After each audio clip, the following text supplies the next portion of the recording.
ও কাকা, আমার মা কি কাঁদা আনছিল আমার আব্বার লেগে। আমার আব্বাকে তাড়াতাড়ি এনে দাও না কাকা। দুবো বাপ, দুবো দুবো। তোর দাদুকে মাঠে থেকে আসতে দে। তোমরা আমার জামাই ফুটুর কোনো খোঁজ খবর পেয়েছো তো? খবর পেয়েছি, ফুটুকে লাল ঘরে আটকে রেখে দিয়েছে। লাল ঘরটা আবার কি গো? লাল ঘরটাতে এমএলএ বিকাশ দত্ত মানুষকে লেগেই খুন করে। ও মাই, আমার কি হবে গো? যদি এমএলএ সাহেবকে মেরে দেয় তাহলে এই ছোট ছোট ছেলেগুলো কি হবে গো? ওরা যে আমার বাপের ভালোবাসা থেকে বঞ্চিত হবে গো। তা আমরা কোনোদিনই হইতে দেবো না কাকিমা, আমরা বেঁচে থাকতে। এমএলএ বিকাশ দত্ত যদি চলে পাতায় পাতায়, আমরা চলবো ডালে ডালে। দাদা এটা কি করছিলে? আমার ছেলে ফুটুর কি ব্যবস্থা করলে? ব্যবস্থা আমরা যেটা করার প্রয়োজন কাকা বাবু সেটা করেছি, কিন্তু একটা সমস্যায় পড়ে গেছি বলে আপনার কাছে এসেছি। কি সমস্যা বলো? সমস্যাটা হচ্ছে কাকা বাবু, আপনার ছেলেকে বাঁচাইতে গেলে পারে আপনার এই লাঠিটাকে আমাদের একটু হেল্প করার জন্য প্রয়োজন। হ্যাঁ গো, ও ছোট ছোট ছোট মানুষ আবার কি হেল্প করবে তোমাদেরকে? কাকা আপনি কি বলছেন? লাতি আমার খুব আদরের গো বাপ। আমি চাই না এমএলএ বিকাশ দত্ত শত্রু হয়ে পড়ুক আমার লাতি। বাপ নালি জাহান্নামে গেছে, সেই জাহান্নামে যাও। ওকে নিয়ে যাওয়ার চেষ্টা করো না গো ছেলে তোমরা। কাকিমা আপনি বুঝতে পারছেন না, লোহাকে কাটতে গেলে লোহারই প্রয়োজন হয়। তা আমার লাতিকে লেগে কি করবে ঘা ছিলে? আপনার লাতি আর এমএলএ বিকাশ দত্ত সাহেবের ছেলে একই দেখতে, একই চালচলন, একই কথাবার্তা। মিচি করি লইতো আবার। আরে কাকা, তোমার নিজের ছেলে ফুটু, তার প্রতি কি তোমার একটু দয়াময় নেই নাকি? আছে বাপ, আমি তার বাবা, তার জন্য দয়া মায়া থাকবে না তা কি করে হয় বাপ? আছে, অনেক আছে। তা আমার লাতিকে নিয়ে যেতে চাইছো কেন সেটা আমি বুঝতে পারছি না। বলছি দাঁড়াও।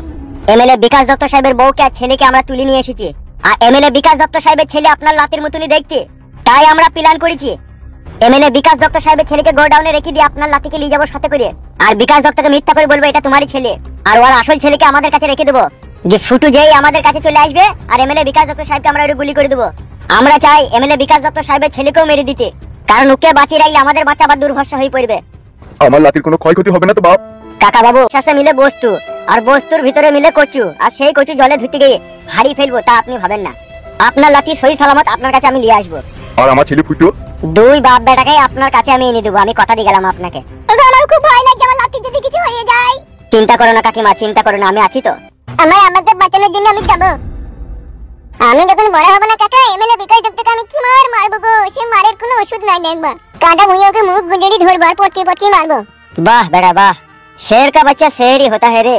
আর এইগুলো হচ্ছে সব শালা ভিজি বিড়াল। কি কথা বলছো গো ছেলে? আমি আমার ছেলের লেগে এই বুকে গুলি খেয়ে 21 দিন বিছানায় পড়েছিলাম। দি ভয়ে সেঁটে গেলেন, ছেলের প্রতিশোধ নেওয়ার কথা ভাবলেন না। তুমি আর কি জানবা বাপ বলো? তুমি ছেলে মানুষ তো, তোমার এখন শরীরে তাজা রক্ত তো, তাই বুঝতে পারছো না। সব বুঝি কাকা, সব বুঝি, না বোঝার মতো বাচ্চা ছেলে আমি লয়। ছেলের বিপদের সময় যে বাপ মা, যে শ্বশুর শাশুড়ি হাত পা গুটিয়ে বসে থাকে, তাদের মতো নির্লজ্জ বেহায়া আর আছে বলেও আমার মনে হয় না। আজ যদি তোমার ছেলেটা মরে যায় তাহলে কার বুকের ভিতরটা কষ্ট পাবে? এ না হইলে শাশুড়ি আবার 6 মাস পরে আর মেয়ের বিয়ে দিয়ে দিবে, কিন্তু তুমি 6 মাস পরে এরকম জোয়ান পাহাড় ছেলে তৈরি করতে পারবা তো?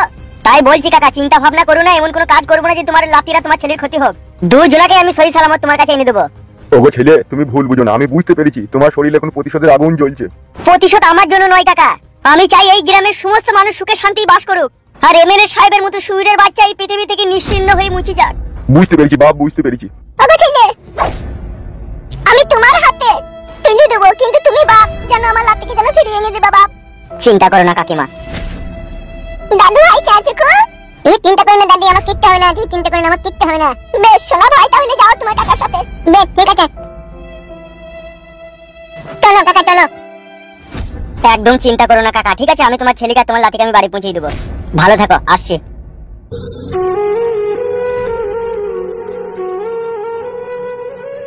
কাজটা কি ঠিক হইলো হাগো? জানি না গো গিন্নি নারকেল বেগম, তবে এটুকু জানি ভগবান যা করে মানুষের ভালোর জন্যই করে।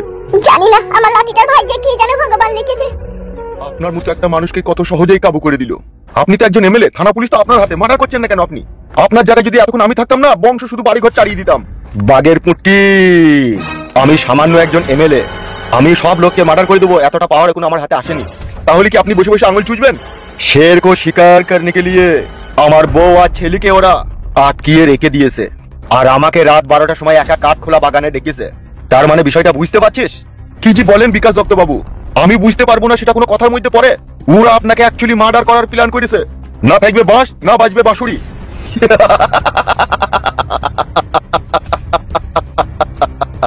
একটা কথা সচ্চা বাঘের পুটকি। হামভি মানে আমি এক উল্লুক কা পাঠা, নাম আমার এমএলএ বিকাশ দত্ত। আমি পান্তা ভাত আর কলাই সানা খাই রাত 12টার সময় ঘুম থেকে উঠে, আর ওরা মার্ডার করবে আমাকে? তাহলে তো পান্তা ভাত খাওয়া রাত 12টার সময় আমার বিফলে যাবে রে বাঘের পুটকি। মাথাটা কিরকম গপ গপ করছি, মাথায় কিছু ঢুকছে না বিকাশ দত্ত বাবু। তোর এটা মাথা না পাড়ার মাথা? আমি রাত 12টার সময় ঘুম থেকে উঠেও চিন্তা ভাবনা করি যে কাকে কোন রাস্তায় লিগে মাইলি, রাস্তাতেও টের পাবে না, মানুষ টের কত দূরে থাকবে। কে আবার ফোন করলি ফেদামুকুরা? ইসব আনকা আনকা নাম্বারে ফোন আসছে না, আপনার কেউ পরিচিত হবে হয়তো। হ্যালো, কি রে বিকাশ দত্ত, ঘুমিয়ে আছিস না জেগে আছিস? কে? My name is Kalu. তোর গাড়ে ভরে দেবো আলু রে শালো। আলু ভরবে? আমি তো ভেবেছি তোর গাড়ে পেঁয়াজ দিয়ে কাঁচা লঙ্কা দিয়ে আলু সেনি ভরে দেবো। What the hell you bloody bastard! আরে শালা ইঞ্জেকশনে তৈরি টিউর বাচ্চা, শালার পুলিতে এমন ভাবে ব্লেড মারবো না কোনো ডাক্তারে সেলাই করতে পারবে না। খেতে পারবি কিন্তু হাঁটতে পারবি না, গ্যাস হয়ে মরে যাবি। তাকে আমি যেটা বলছি ভালো করে শোন। বল কি বলছি বল। বাবা ধন চটবো বলে লাইনে এসো শোনা আমার। আজকে রাত 12টার সময় কাঠখোলা বাগানের ওখানে ফুটুকে সাথে করে নিয়ে আসবি। ফুটো আমার কাছে নেই তো। ফুটু যদি তোর কাছে না থাকে তাহলে তোর বলছিল আমাদের কাছে থাকবে না। ওদের জন্য কাটিং করে পিস পিস করে পার্সেল করে তুই দরজা করে রেখে যাইবো। কালু, তুই শত্রু আছে আমার সাথে, বউ ছেলে গেলি কোনো এর মাঝে ঝামেলা করবি না, তোকে বলে দিলাম। তাহলে যা বললাম তা মেনে নাও শোনা আমার, তুমি ফুটুকে সাথে করে নিয়ে আসবা। বেশ ঠিক আছে, নিয়ে আনবো। তাহলে রাখলাম। বেশ। আবার কি হলো বিকাশ দত্ত বাবু? মাথাটা এবার আমার সত্যি সত্যি নষ্ট হয়ে যাবে রে বাঘের পুটকি। কি বলছেন ভাই আপনি? আপনার মাথা নষ্ট গেলে আমাদের কি হবে? বাঘের পুটকি, এটা ছিল সম্পূর্ণ অভিনয়। কি বলছেন আপনি? ঠিকই বলছি, ফোনে যদি ওদের সাথে আমি হম্বি তম্বি করি, যদি আমার বউ ছেলে করা মেরে দেয়, কথাটা কি বলে জানিস তো, যে থেমি খা দই আছে, তাই একটু নাটক করে আমি কাঁদলাম। সত্যি বিকাশ দত্ত বাবু, আপনার কাছে শয়তানও হার মানবে। ভগবান যে আপনাকে কি দিয়ে তৈরি করেছিল তা ভগবানই জানে। ভগবান আমাকে ইউরিয়া, সার, পটাশ আর 10-26 তিনটিকে পাইল করে তৈরি করেছে। আমার তো সেই রকমই মনে হয়।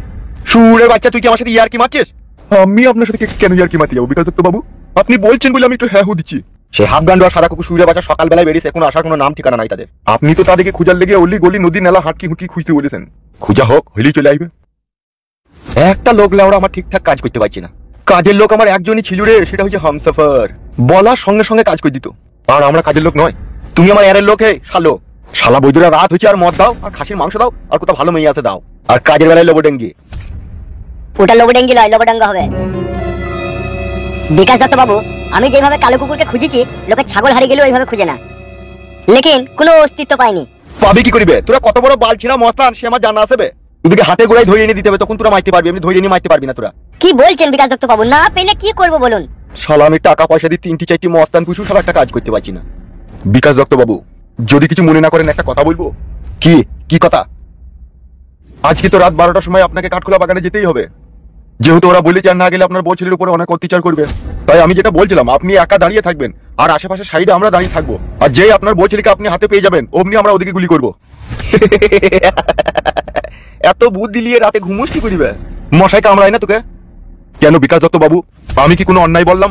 অন্যায় তো বলিসনি, কিন্তু ওরা তো আমাকে একা আসতে বলেছে, এটাও আমাকে বলেছে আমি যেন কোনো গোপন প্ল্যান না করি, করলে আমার বউ ছেলেকে গুলি করে দেবে ওরা। ওরা আপনাকে গুলি করতে পারবে না বিকাশ দত্ত বাবু। তুমি কি করে জানলে ওরা আমাকে গুলি করতে পারবে না? ওরা আপনাকে গুলি করতে এই জন্যই পারবে না, আমি যেটা বুদ্ধিটা দেবো আপনি কি নেবেন? বল, তাইলে তো ভালোই হয়। ফুটো শরীরের মধ্যে টাইম বুম ফিট করে দেবো, আর রিমোটটা থাকবে আমাদের হাতে। আর যতক্ষণ আমরা বলছিলাম আপনার কাছে না আছে, ততক্ষণ রিমোট আমাদের কাছেই থাকবে। তখন ওদের কাছে ওরা পৌঁছে যাওয়ার পরে তখন রিমোটটা টিপে দেবো, আর সবাই মিলে একসাথে বাস্ট হয়ে ওরা মরে যাবে।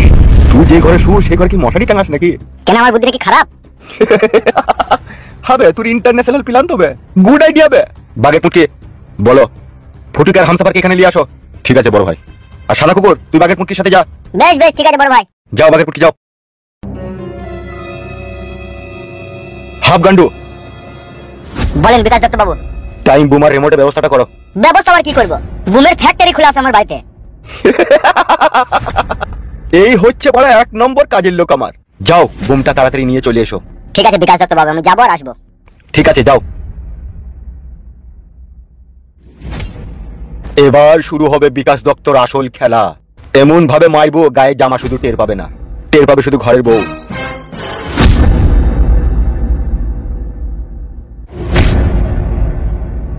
খানকি বেটা, বড় ভাতারি বেটা, গুনমারানি ভাই, মাংমানি ভাইয়ের মুখে রাত মারবো। বে থালা হারামি, তোর আব্বা এমএলএ বলে আমার আব্বাকে আপনি কিছু মারবে? বে এটা গান দিতে কেন বে? আমার আম্মাকে মার কথা, আমাকে কি মারবি? আমার আম্মার যদি কিছু হয় তুই গান ভাঙবো আগে দেখবি। শালা মইদো, আমি হচ্ছে ফুটু বেটা, তুই আমাকে চিনিস না, আমার নাম হচ্ছে ট্যাটুকু। তুই আমাকে গান দিতিস, আমার আম্মাকেও আমি বলবো দেখবি। তোর আম্মা মানে দেই বালটা ঠিকতে পারবে না। মাংমানি ভাই ছেলে মেয়ে হাগিয়ে দেবো খুলে মার। কাকা ভাইপো, বলো কাকা। বাপ আর ছেলে দুটোকেই মার্ডার করবো, তো অত ঝগড়া করার দরকার নেই তো ভাইপো। তুমি জানো না কাকা, আমার মা 3 দিন ভাত খায়নি, শুধু ঘরে বসে বসে কাঁদছে এই মাংমানি ভাইয়ের আম্মার লেগে। বে গান দিতে কেবে তুই বারে বারে? বে তোমার আমাকে চিনি দিবাঙ্গা? তুই আব্বা এমএলএ বলি দাদা নাকি বে? হ্যাঁ, শুধু আমি বড় হই তারপর তোর আমাকে দেখবি কি মার মার মেরে পট্টি পট্টি মারবো, পট্টি পট্টি মারবো। মারবো গুলমানি ভাইকে। মাথা গরম করি না, চাঁদে ফুটে হয়ে গেলি না, কেউ আটকাইতে পারবে না। তুই আমাকে মারবি? বেটা তুই ডান্ডা বই দিতে কেন? হ্যাঁ গো, তোমরা এই ছোট ছেলে দুটোকে ঝগড়া লাগাইছো কেন গো? তুই বসেছিস, বসে থাক, তুই বেশি ফটাফট মারাই না, গলায় পা দিয়ে ধরবি না লেখুনি। গলায় পাড়ি ধরবা? তা অনেকদিন থেকে তো বেঁধে রেখে দিছো, মেরে দাও কেন আমাদেরকে? তো তোমার ভাতারে তো হয় নাকি না, তো বুঝলি লোক কেন আমার ভাতার? সেই শালা বৈদ্যুর লেগে জীবনটা আমার শাল পাতা হয়ে গেল। জীবনটা কি আমার লাল না কালো না সাদা না সবুজ না নীল, কোনো রং খুঁজে পেলাম না। ওই একটা লোক তোমার স্বামী এমএলএ বিকাশ দত্ত জীবনটা আমার ছকাবাকা কালার করে দিল। ওই ছেলেটা লেগে বলছে আবার আমার ছেলে, আমারই যদি ছেলে হয় আমার বউ, তাহলে আমি আমার বউয়ের সাথে আর কি করে সংসার করব বলো? তা তুমি না কেন পুরুষ পুরুষ মাগা পুরুষ বউ শাসন করতে পারোনি, বউ পালিয়ে এসে আমার স্বামীর কাছে? আমি হুরুস পুরুষ লাগো। দুবাই আমার হলুদ মরিচের ব্যবসা, সব আমার ডকে উঠে পড়লো। বউকে খুঁজতে খুঁজতে বাড়িঘর সব চলে গেল। আর তোমার স্বামী আমার বউকে বিয়ে করে তার আবার বাচ্চা তৈরি করে দিলাম। এবার বউকে কি করে আর ভালোবাসবো বলো? কি করে আর বউয়ের লেগে আমার মনে জায়গা থাকবে বলো? এ ভাই, তো এখন সব কথা বলার সময় নয়, বানা চুকুর বস। কালু ভাই, আমি কি এই কথাগুলো বলি কোনো অপরাধ করলাম নাকি? তুই অপরাধ করিসনি, তবে বলার তোর আর প্রয়োজন নাই। যা হবার তা তো হয়ে গেছে। তুই যদি কোনো বউকে ভালোবাসিস, বউ পাবি, তুই চুপচাপ থাক বাড়া। কেলু ভাই, 8টা দোকান খুঁজলাম, বুঝলা তো? 8টা দোকান খুঁজে কি দরকার ছিল? শপিং মলে গেলেই তো পেয়ে যেতে। শুধু মুখে বললেই হয়ে যায় নাকি? অত সহজ নাকি? আরে পেয়েছো তো, জিনিসটা পেয়েছো তো? হ্যাঁ পেয়েছি, অনেক খোঁজার পর পেয়েছি। এই দেখো। বেশ ঠিক আছে, ঘরে চলো। ভাইপো বলো কাকা। চল ঘরে যা তো।